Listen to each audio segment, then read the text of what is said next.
YouTube Ozzico in the Goat House is back with an updated NFL mock draft as we approach some of the bigger bowl games in Week 17 of the NFL season. We're already into Week 17, actually. A lot of people on Twitter have been requesting an updated mock draft, asking when the next one's going to be, so I decided to update it and jump on here. So I'm excited to break this down for you guys. We'll probably do another one at the end of the regular season. And then loads of NFL content here, so always. So join us, like, subscribe to notifications on, follow us on Twitter, link pinned in the comments for that, as well as our sponsors, GLD Shop, Liquid IV, Code GOAT, some nice jewelry from the GLD Shop. They have NFL pennants, they have college teams as well. So check it out, other sports too. Links pinned in the comments for that. So the mock draft, current order, still have Texans going Bryce Young, the quarterback from Alabama. Feels like that is the pick at this moment. Could they find a quarterback in free agency or a trade and then draft somebody else like a Jalen Carter or Will Anderson with the first overall pick? Can't rule it out. Just feels like, still kind of rebuilding, not at stage one. They're doing a pretty good job with, look at the last draft class. They're competing with teams, even though they don't have many wins. They're competing with teams, and they're just really struggling, just really at the quarterback position, maybe stopping the run on defense, another thing, but getting Bryce Young here, probably the most pro-ready out of the quarterbacks, but also has, usually the most pro-ready guy isn't the flashiest guy, but he might be the flashiest guy as well. So the only negative thing about him for maybe some people is that he's 6 feet tall. He's not the tallest guy in the world. So like him with the Texans, though, that guy they need for that offense to take that next step. Bears at 2, Jalen Carter, defensive lineman from Georgia. Could be Will Anderson. The same thing as last updated mock we talked about. Could trade back, but this draft's a little different. Sometimes it's like almost better that a team trades back in the spot because there's a guy, at 2, if it's not a quarterback that, just as good as a guy you're going to take at 6. I think this draft class a little bit different. Definitely different. I think the difference between Jalen Carter, Will Anderson, and the next guys, that maybe you would get at that position at 6, 7, 8, whatever it may be. I think it's a pretty big difference.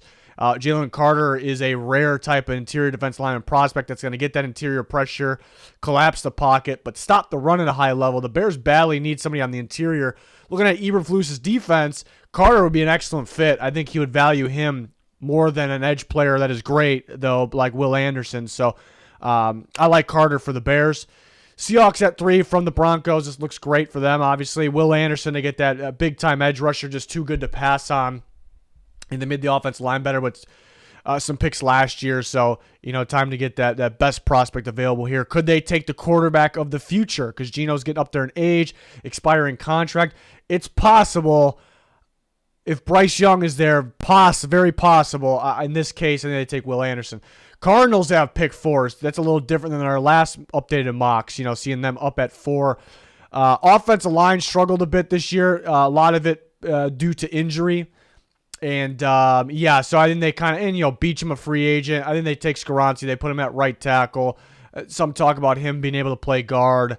I think he's a tackle first, but if he needs to slide in, help them out, play guard. If somebody's injured and they in the interior spot, that's possible as well. But I would like him at tackle spot opposite of Humphreys. There it would pick 4. Colts go Will Levis. Will Levis, the upside guy. A little bit of a project, but he has the arm strength. He has the talent, the toughness as well. Some people maybe say get Josh Allen vibes. Could he be that? Can't fully rule it out. Tough to say a guy's going to be Josh Allen, but you see the upside. He struggled a little bit this year. He's definitely got to brush up on the mechanics a little bit, taking care of the football. He lost his offensive coordinator, Liam Cohen, who went to the Rams, good offensive coordinator for college, and then the offense kind of struggled. Levis struggled a little bit more. Offensive line really struggled. The play calling struggled. So I think that's why it almost felt like Levis took a step down, a little bit. I think we can maybe judge a little bit more of last year when things were, right. And you got to brush up on. He's got to brush up on some things, obviously. But I look at guys like Justin Herbert earlier in his career. He looked better. Things went downhill. Wasn't throwing at the play calling to get the most out of him. Maybe Brock Purdy as well looked really good his freshman sophomore year, and he was just okay maybe the next 2 years. So you see that from time to time. So the Colts are a little bit of a tricky one because they have some other needs. I think they're, could they focus on offensive line first? If Skoronski's there, could they take him? Because they want to get that offensive line back to where it was first and then build around that. I could see them taking that angle, that approach. But Will Levis, I think they'll be high on him. I think they, see the upside, and they're kind of a team that's probably entering that rebuild stage, so that could make some sense. And the Falcons have a better pick than the last time we talked because they started losing some games. I have them taking C.J. Stroud, so they get their quarterback of the future. Ritter was a third-round pick.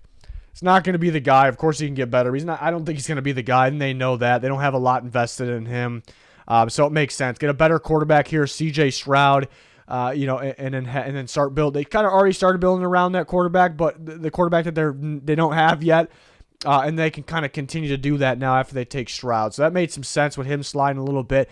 People will always question Ohio State quarterback. Will they work out? People always doubt for some reason Ohio State. Well, I guess some of them, the Ohio State quarterbacks don't have a great track record, but every guy is different. They scheme a lot of guys wide open. It's a really good offense. He has a lot of good protection. So, but you see the talent. The talent is definitely there.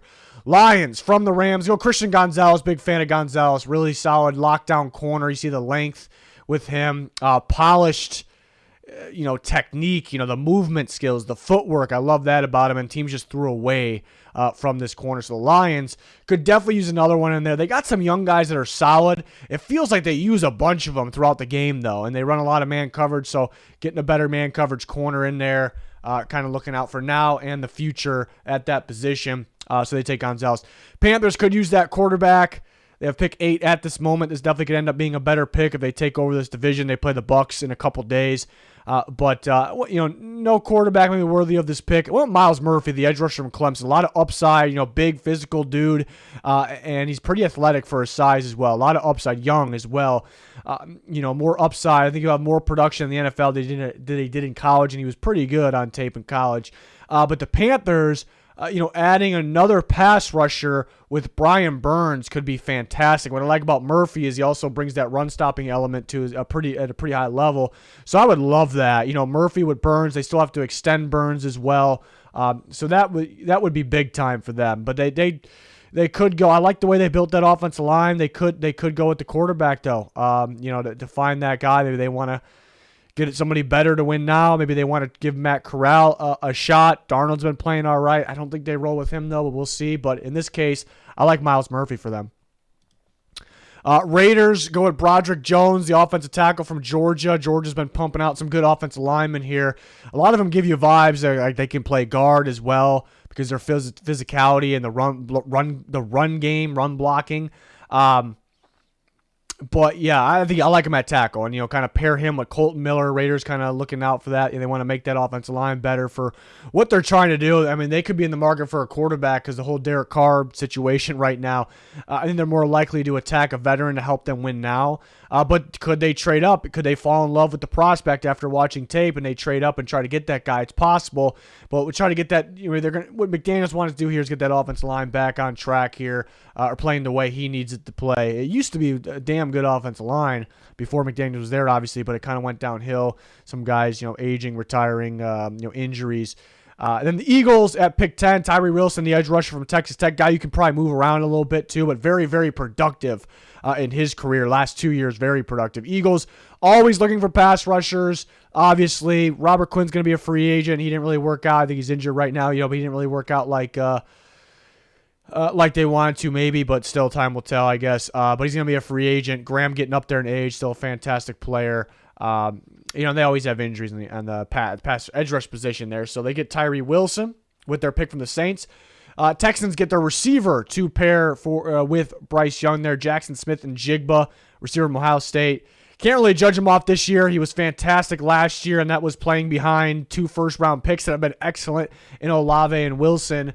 And then he really took off when he was the guy, like in that Rose Bowl. I don't think you just do that by mistake. I think he kind of took it easy this year with those injuries. Don't force anything because he knew, the NFL's going to like me. I think it's been working out for Ohio State receivers. So the Texans get that young receiver to pair with Bryce Young. Seahawks get Brian Bruze, a defensive lineman from Clemson. Seahawks been kind of adjusting their defense, especially the front, since compared to the past. Obviously, I think he can fit. Something they don't have on the defensive line. They got a couple physical run-stuffing guys up on the interior defensive line. Shelby Harris they brought in, but obviously Poona Ford. But kind of get more of an interior pass rush type guy here, which Shelby Harris could do that. But a little more, maybe a little leaner, a little more athletic on the interior here with the Clemson standout defensive lineman. The Titans this is kind of like an A+ situation ended up being for the Titans. I thought about the Raiders for Paris Johnson Jr. Felt like Broderick Jones maybe fit a little, that McDaniel scheme a little bit, a lot more power running. But maybe a lot of people think Paris Johnson Jr. can go before him. Maybe it's all about fit. I think it is when it comes to offensive line. But Titans need a tackle pretty bad. Taylor Lewan's always hurt right now. Unfortunately, they're going to cut him. And they have an Ohio State offensive tackle, Petit Frere, who was pretty solid for them. But they badly need another tackle. So here you go, Paris Johnson Jr., who was actually a guard when Petit Frere was there. And was pretty good there. So he can play either one. I do like him at tackle, but the Titans could, use him either way there. Seems like they draft the guys that are kind of like, it seems like they like the guys that are kind of, that can do both a little bit. Patriots go Jordan Addison, receiver, USC, former Pittsburgh receiver, transferred to USC, was pretty damn productive this year. Patriots got a list of solid receivers. Quite a few are free agents. They got to make a decision on some of them this year, so they could use another guy. They could use that consistent separator here. And I think, people may be a little cautious. Patriots, are they going to draft a receiver in the first round? Not something they did. Didn't work out when they finally did it. I think you get a safer pick here. The safer guys are kind of just the quick, separators, smart receivers, very good after the catch, sneaky after the catch.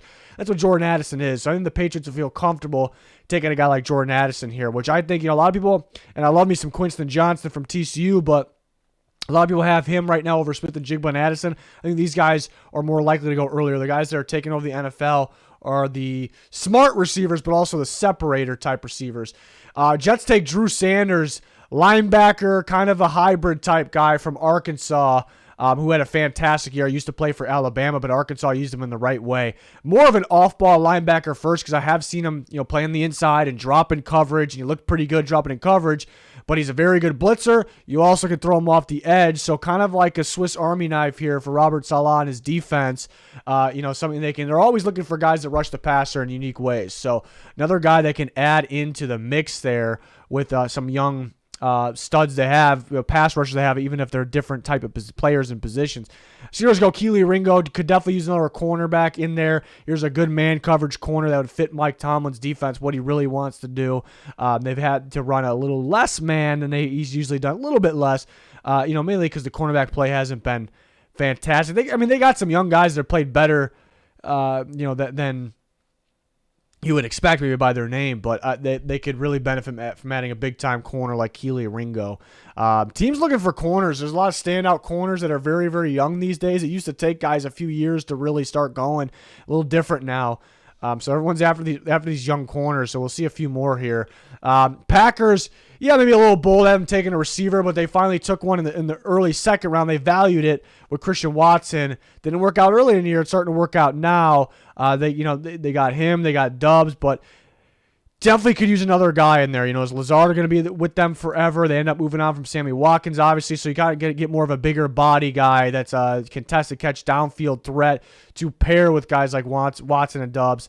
So I like the fit there. I think they would like Quinton Johnston, and we'll get to see him in a couple days playing the playoff.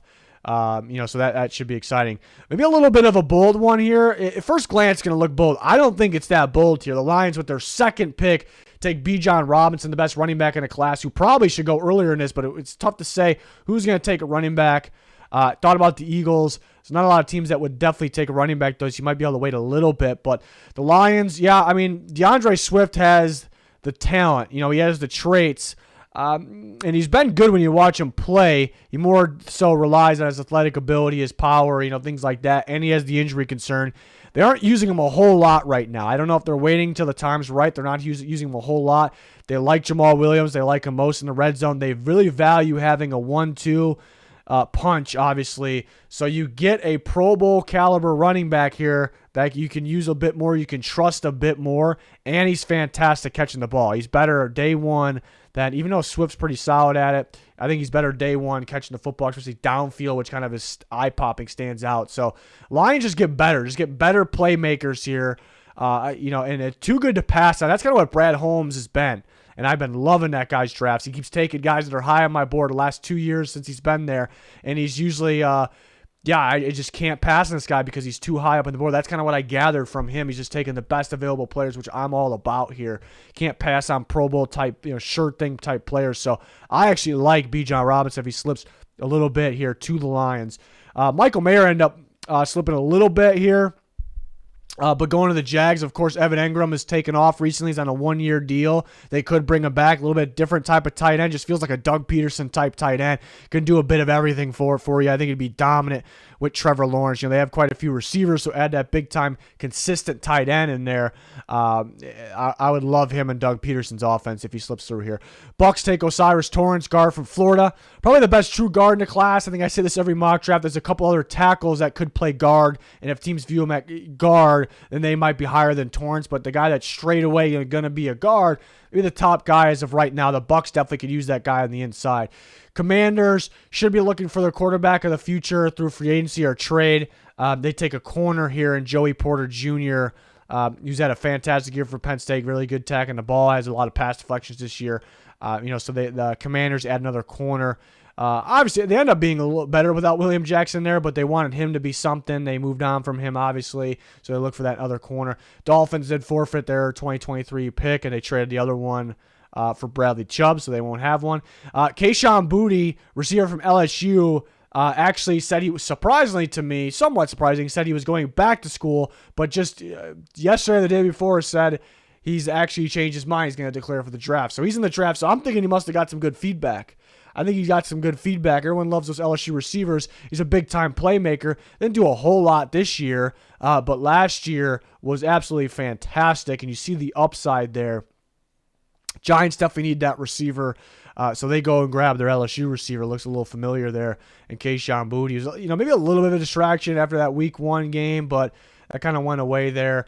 And the Chargers go Isaiah Foskey, edge rusher from Notre Dame. They can go multiple routes here. They could look at the offensive line, but, again, Slater's going to be coming back. Jamari Salyer's been fantastic. I love that pick. I thought that was a steal. They could look at linebacker here. I like Foskey for them. I like Foskey. They have edge rushers, too. That's the interesting thing. They have Joey Bosa. They have Khalil Mack. Two standout guys. Mack's not getting any younger. How much longer is he going to be around for? Van Noy, do they bring him back? They have a hybrid guy. Bosa, as the injuries pop up, they're much better when they're consistently getting after the quarterback. It helps their man coverage. They want to be able to run man, but you can't run man if you're covering all day, which isn't really always the case with the Chargers. But you get another young guy in there like Isaiah Foskey, and the Chargers aren't afraid of taking those golden domers right here. I know maybe Jerry Tillery didn't work out, different type of player, fits specific schemes. I think they'll like the edge rusher from Notre Dame this year, Foskey, who broke the sack record. Actually, that's pretty damn impressive. Justin Tuck, so we were just talking about the Giants sack record there. So I like that for the Chargers. In the last 8 picks, Ravens get Cam Smith, the corner from South Carolina. Marcus Peters going a little bit downhill. Also injuries pop up. Also a free agent. They have other guys that can play, obviously, but they'll value the position, and they get a pretty solid one. Here's looking like a pretty good cornerback class, let me tell you. So they get the cornerback from South Carolina plays in the bowl game. We're just about Notre Dame. They play each other in a couple hours, actually, less than that. But these guys are sitting out, actually, that we see in the first round. But the Ravens get that corner. Broncos definitely need linebacker help. Some teams expose it. Good defense, some teams expose it. We saw it last week on Christmas against the Rams. Very poor linebacker play. The Rams purposely attacked that. So you get the Clemson linebacker here, Trenton Simpson, who's had a solid career there. Obviously, could do a little bit of different things. I'd like to see him blitz a little bit more, too. So they get help. Kind of the next step. If you can get better at the linebacker position, tweak some other things, but you can have an elite defense possibly. Cowboys can grab their corner in Clark Phillips, the corner from Utah, pair him with Trevon Diggs. Maybe some thought that maybe Phillips can play on the inside. They are liking what they're seeing from Deron Bland, but you do get better here at the position. They're always thin on corners, so you get a big-time playmaker. I like the pairing with him and Diggs there. The Bengals get their offensive lineman, Anton Harrison, the tackle from Oklahoma. Offensive line's been playing a little bit better lately. But time to find that tackle of the future there, because Jonah Williams has been hot and cold. I shouldn't say hot. He's been decent and cold. They've kind of insisted on him. He's kind of getting towards the end of the contract there. So do they look for another guy? But on top of that, La'el Collins has been good for them, but he has that injury now, and he has injury concern as it is.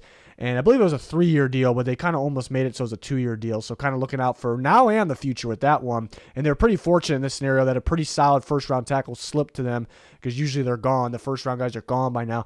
Chiefs take Jalen Hyatt, receiver from Tennessee, speedster receiver. They'll line him up all the way. Weird offense. They'll line him up all the way on the outside and just let him go. And they'll spread the defense out. Sounds like the Chiefs. They like spread defenses out, especially vertically. Hyatt with his speed could be that. Valdes-Scantling starting to pick it up a little bit, but maybe a little underwhelming. They could use another one of those guys. Juju Smith-Schuster is going to be a free agent. Remember, that was only a 1-year deal, so that made sense. Vikings take a corner. They take Devon Witherspoon. Interesting prospect from Illinois. A lot to like. There's like a lot of eye-popping moments from Witherspoon. There are some things he's got to work on, though, but he's a man coverage guy. Very physical, wants to tackle. I tell you, he can tackle, make some big-time plays. You see the athletic ability, you see the length. You see the big-time moments. He doesn't really have the technique right now, though, I think. Sometimes, standing a little bit too tall, footwork and hips could be a little bit better. Does kind of rely on the ability that he was gifted with, so you do have to work on with those things. Some teams might pass because of those things, but Vikings could be looking for that corner of the future there. And they started running a little bit more man coverage. The question is, do they have the guys to run the man coverage? A million birds just flew by my window. And they started running a little bit more of it, so I think they want to do more of it. They want to get the right pieces there, so that's why it made sense. Bills go Jared Verse, edge rush from Florida State. A lot of upside. I like the length on him. You like the pass rush moves. You like that outside, bend. Transfer from Albany. It was very solid for Florida State. The Bills have a number of pass rushers. They just drafted Russo a year ago at this spot, around this spot. And they have Von Miller who's out. But Von Miller's had the injury concern over the course of his career. I think was fortunate to stay healthy last year, helped the Rams win a Super Bowl. Hurt out for this year. He's not going to be around forever. Pass rush a little underwhelming without him. I do love Russo, though. He's got a lot of upside. But grabbing another one here would be big for them. They don't really have too many other needs. Just getting that pass rush going, which is, I think, has been the thing that's held them short in the past. That's why they went out and got Von Miller. It's held them short, like not being able to get the quarterback down in crucial situations. So I like Verse for them. Good fit. Really like that fit. Eagles go Jahmyr Gibbs. I've had this in the past, too. A fun running back to watch. Really good catching the ball out of the backfield, but a very good runner as well. He caught my eye even early years at Georgia Tech. So the Eagles get that running back of the future there. And Miles Sanders is a free agent, so that made sense. They could attack Bijan Robinson. They could go. Tank Bigsby can go on the spot too. He declared. I already started watching the running backs. I love watching the running backs because I just like the position. They're fun to watch, and they're pretty easy to evaluate. They're the easiest position to evaluate if a guy's going to be good. Tank Bigsby, in a normal class, would be the first running back taken. There's just two ridiculous ones that are insane at catching the ball out of the backfield and downfield. So Bigsby maybe could do a little bit more of that, but he's really solid. So could he go on the spot? Could teams wait for early second round to take him? But those three guys are kind of a three-headed monster, and there's some other guys we'll eventually talk about that I like a lot too. But those three guys are some absolute studs there. So the Eagles go that route there. But yeah, a lot of good talent in this class, obviously, and I can't wait to cover it this offseason like we always do. So let me know your guys' thoughts on this mock draft. We got you guys updated on our Twitter with live news, rumors, updates, and then same here on the channel with constant content. I had a Derek Carr video recently. What's going on with him? We have in-season content. I can't wait for our playoff content, a little bit different, but still our picks and stuff. So join us for that. Be much appreciated. It's going to do it. Thanks for watching. Goodbye.